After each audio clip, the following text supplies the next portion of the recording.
The Novotegra hook is already assembled in the position where it's supposed to be. So right now, after the cutting of the tile, we can just place it on the rafter. Every hook supposed to be pre-drilled into the rafter, because otherwise we cannot avoid some further cracks. But we can also observe here that the Novotegra pre-drill holes are not aligned in one line, so here we can afford to drill it directly without any pre-drilling with this bottom plate. As soon as we will place it, we have to check the gap out of the tile. Novotegra is describing 6 millimeters. This is very significant to respect that. We can use quite easy tool for checking out this distance. We can just use these two levels of this wooden meter and just very easily place it under the hook. This is not very sufficient, so I will just unfasten the hook a little bit.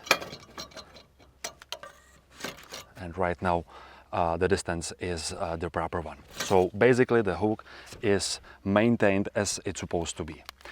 On this specific roof we have an isolation on the top of the rafter. That means that we need to use the longer screws. Usually we have 100 millimeter on this bottom layer and 140 millimeters on this higher layer of the bottom plate. In this specific case, we have 180 millimeters, it's the longer one, and 160. The longer one is going to be obviously on this higher position. So let's fix the hook. We are in the channel properly, so we are selecting pre-drilled hole, which is more or less in the middle of the rafter. In this case, the wooden bottom what we have under the hook. So we can just quite easily fix it.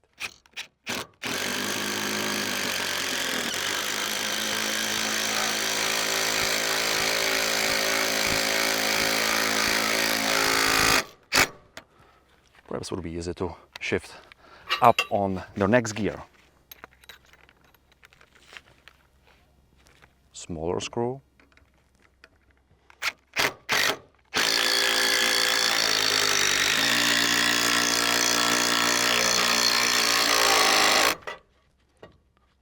The hook is fixed properly, so there is nothing left. Then you can just cover these tiles.